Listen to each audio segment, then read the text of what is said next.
Thank you for turning to page 121. Today is the 42nd anniversary of the day a friend of mine said, "Hey, I bought this new game. You want to try it?" I played that game. I DM'd the very first day I ever heard of it, and I'm still playing. I thought I'd take today to show how I go through the process of setting up a brand new first level campaign. In this case specifically, it'll be a Greyhawk campaign. I'll show you what my thought process is, how we develop the characters, and so on. So today on page 121, how to start a brand new first level AD&D campaign. It's unbelievable to me that it's been 42 years since I first started playing this game. I've had some people ask me why I remember the actual date, April 20th, 1980. And the answer is I have no idea. I just know that this was the first time I had ever talked to anybody about D&D. We played. First guy, total party kill, DMing us. Second guy DMing us, total party kill. And then I took a swing, total party kill. We played about 6 to 7 hours that first day, and I was hooked forever. Of the guys I played with that day, I'm the only one that continued playing. Everybody else had left within a year or two. But back to the point at hand, which is how I started an AD&D campaign. Generally, the first thing I'll do is sit with the map. Either this map or the From the Ashes map, or the excellent one you can get from Paizo. They did a great one that was in Dungeon Magazine years ago. It was for sale separately on their website for about $10. I bought a second copy, it'd be many years ago. You can check and see if that's still for sale. It's a really nice detailed map. But this is the lovely old Darlene map. I use my backdrop. This was actually given to me as a wedding gift from a buddy of mine who was a player at the time, but was leaving us to join the armed forces, and unfortunately left a week before my wife and I got married. But he made a point of giving me this map, framed up as you see it, as a wedding gift. I'm not sure how much my wife appreciated it, but I did. Obviously, I still use it. So the first thing I do when I'm developing a campaign is I decide where it's going to be. And most of my campaigns are based in the Kingdom of Furiandi, because, Ius is right there, the Vesvi Forest. You got High Folk, Valuna, the Crystal Mist Mountains, all kinds of stuff that's just, those are the Yatil Mountains, sorry, my misspeak. There's just a lot of stuff you can do in Furiandi. You've got divers down there, and it's close proximity to Greyhawk, and it also has the near div.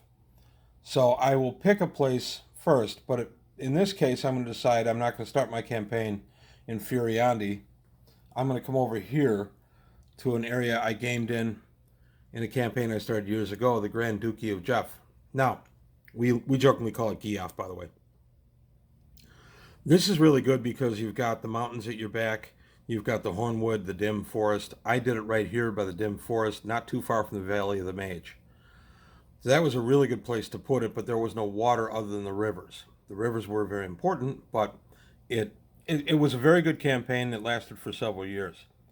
Another campaign I did was down here in Sundi. I put the player characters up by Pitchfield, the capital, and then we had the Rewood right there, and then of course the vast swamp to the south. This ended up being a great place to run a game too. Really, there's no bad place on all of the Darlene map to run one. By the way, incidentally, I am not starting a brand new first level campaign. This is strictly for information as to my process for how to do it. So for this case, I'm going to go ahead and I'm going to choose an area by divers, which is just north of the Gnarly Forest. This has proximity to the Near Div, the Selentan River, the Woolly Bay. There's all kinds of good stuff. The Wild Coast is right there. So I'm going to go ahead and start in a small village just outside the Gnarly Forest. The village itself would be south of Divers. So now I've picked where it's going to be. So now I've decided I am going to run the campaign. It's going to be somewhere just north of the Gnarly Forest. And now comes the point where I talk to the players and say, okay, what are you going to run? So I'll ask my players before, a week or two before I'm going to start the campaign, if they want to start a new campaign, and if so, what they want to run. I let the players make the choice of their player characters because, frankly, they're the ones that have to play them. I'd rather they play something that they were excited about. Generally, there are 5 players active in our campaign right now. Generally, they will sit together and talk about what they each want to play, and then we'll balance it out so we don't end up with a bunch of fighters or everybody's playing a magic user, or we have 3 clerics and we don't need 3 clerics. So we'll balance it out. And we usually end up with the 4 food groups, as we used to call it back in the early days: a fighter, a thief, a magic user, and a cleric. There's always a permutation of that. For instance, if somebody wanted to be a magic user thief, I would just check the books and make sure that magic user thief was allowable. Oh, it's an elf. Okay, you have to play an elf. We also mix the races, so we're not all playing the same thing, unless we're playing a specific type of campaign where everybody, say I want to run a campaign where everybody is an elf or everybody's a dwarf. I've done those in the past. They can be a lot of fun.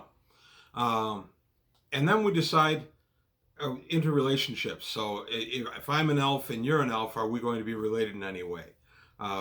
Many campaigns of mine have ended up where players have decided to be brothers or brother and sister to each other's characters, just because it's fun. So then the next thing will be that the players will roll their characters. They will actually do this on their own. Everybody's experienced enough in our campaign that they can prepare their own characters. But I get the final veto as to what what stats they have and what they start with. So the method we use for rolling up a character is 4 dice 6, take the highest 3. So after we've decided what everybody's going to play, what race they're going to be, I go ahead and I let my players roll up their own characters. We've been doing this together for a lot of years. I have no real worry about any cheating rolls or anything like that. Most times I will automatically grant an 18 to a stat and that my player wants, and they just have to roll the other 5. We do use comeliness, so roll the other 6. So here are my dice. This is the method we use. By the way, these are the old Wandering Monster dice. This guy's from about 1981.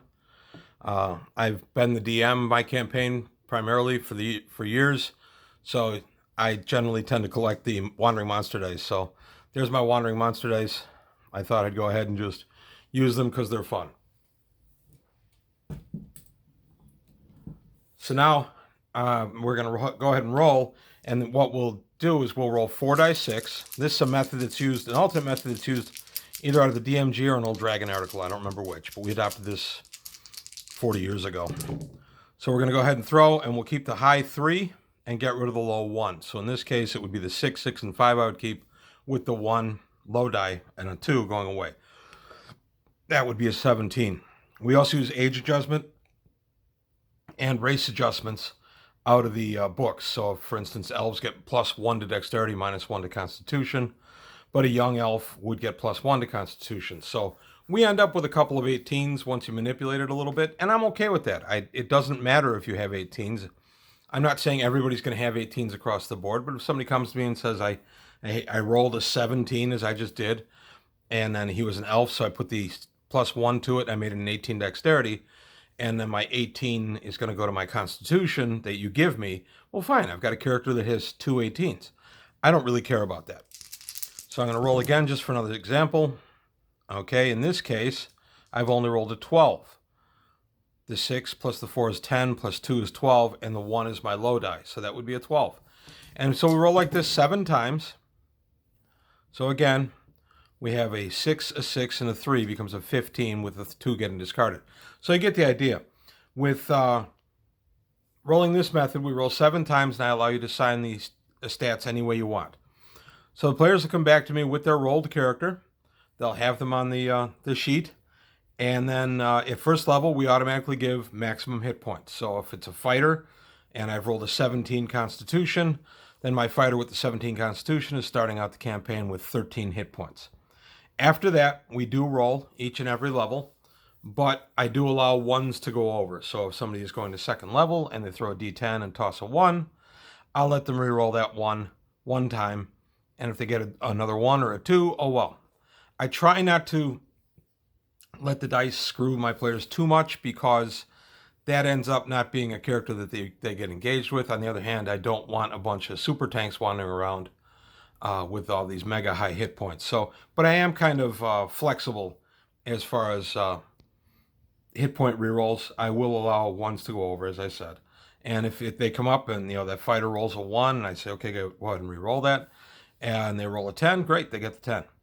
The thing is, as people progress in my campaign, as they go up in levels, I do make them roll the hit points in front of me. Again, not because I don't trust them, because I actually do, but I think it's kind of a group bonding kind of thing for everybody to see somebody rolling the hit dice and adding to their hit points. It's something I've always found that the players enjoy. So now let's go to extraordinary strength, exceptional strength for the fighter, and there's subclasses. Okay, you get your percentage dice. You've rolled an 18, or you've taken your 18 in my case, and put it to strength because you want a super strong fighter. Now you're going to throw your percentage dice. The DM gets out his handy-dandy percentage dice, which I wish I had done before I started shooting this video. Pulling them now. Okay, I'm going to find them. They're going to be here. Okay. We'll say that in this case, the purple is going to represent the 10 number, and the gray is going to be the 1s. So if I were to throw it, I'm going to zoom in on that a little bit. It's probably hard to read. Zoom in on that, and we have a 57. I will actually let my fighters roll this 3 times. And my reasoning behind that is it stinks to have a fighter. You're all excited. You've got that 18 strength. It's the first time you've ever played a fighter. You're excited about having that 18 strength, and you throw an 1802, which I've done. Congratulations, you're +1, +3. It's not really much benefit for being this exceptional strength fighter. So what I will do is I will let them roll 3 times, but they must take the highest of the 3. If the highest roll of the 3 percentage dice is a 20, then that's what they live with. So in this case, I have a 57. Okay. Now I've rolled a 75. Kind of funny that I ran the others. And now I've rolled a 98. In my campaign, that lucky player who didn't roll badly on any of the 3 dice rolls would actually have an 1898 strength to start. +2 attack, +5 damage. It's just how we've done it. We stopped living with the 1 roll a few years into playing simply because we had too many players who would just end up rolling that 1 bad roll, and then they're stuck with it the rest of the character's existence. It's how we do it. I prefer it this way. I don't mind high-statted characters with decent hit points because, honestly, it's more engaging, I think, for everybody. Which is not to say I don't kill characters. I do. And that brings me to my next step. When I start a brand new campaign, I also roll up 1 character for each person. In other words, if there are 5 players in my forthcoming campaign, I roll 5 characters myself and have them waiting with my DM notes. The reason being, if and when I kill someone, and I do kill fairly frequently at lower levels, then they have one of 2 options. They can recycle the same character and just change the name. Viva La Dirt League did a fun video on that in D&D about a low-level character with a great backstory getting killed and just being recycled by his player. And I will allow the same thing. You can recycle the character. It can just be a different guy, and you go forward with that. Or you can take one of my 5 prefabbed characters ready for your use. I make it a broad spectrum, so you can change class, anything else, once your character dies. I don't let anybody just sit the rest of the night because they had the misfortune of getting their character killed. So those are 2 ways that I take care of a character death early on. As to character backstories, whatever people want to do is fine. It doesn't matter to me. If they want to do a deep backstory for their character and have him be, the scion of this noble house and he's on the run, or his dad was a wealthy merchant in divers and now he's got to deal with the fallout of that, I don't care. That's fine. Personally, I've had characters I haven't even named until 5th level. It was simply, I did one years ago where I never really caught a feel for the character as a magic user. He was really good. He had a propensity to get himself into tight situations, and he got out each and every time. So by the time he hit about 5th level, I thought, well, I'll name this guy. It's finally time, and I gave him the name Larry Danger. Just because that seemed to fit him. Larry Danger was in a lot of games for me, and Larry Danger survived a lot of ridiculous stuff. He's been retired for many years now. Oh, Larry ended up getting to be about 9th level for me by the time I retired him. It was just a character. The DM, when the campaign broke up, the DM moved away. I never really had an opportunity to play him again. But Larry Danger is still in my character portfolio, probably sitting there waiting for the day that he comes out onto the table again.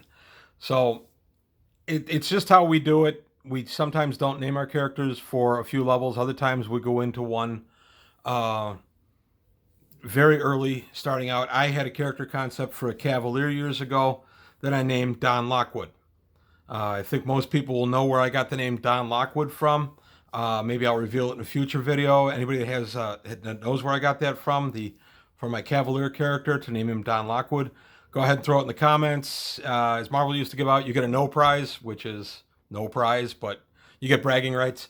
So if anybody knows why I named my Cavalier Don Lockwood, go ahead and throw a comment below. So sometimes you go into a character concept with a name and an idea. Others you just roll up a character and kind of let the character find his own way.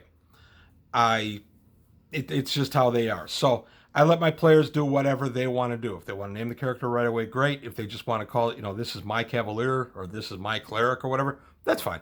It doesn't matter to me. As we develop the characters a little bit, I've found that they tend to develop their own backstory within the first 2-3 levels. And by then, the survivability is better and people start investing a little blood, sweat, and tears in them. So it's just, to me, that's always been the way to kind of deal with the backstory. All my characters end up with a backstory. It's just that they rarely start out with a backstory, I guess is my point.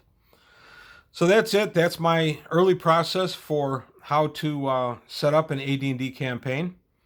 I'm going to do a few of these, I think, if you guys want them.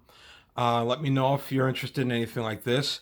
My next step would probably be to take a look at weapon specialization and how we use it in our campaign. So among other things, I won't do an entire video just on weapon specialization, but I will talk about it and how we use it for our brand new characters. So that's it for today from page 121. Thanks for watching. Please remember the Patreon, and I'll see you next time.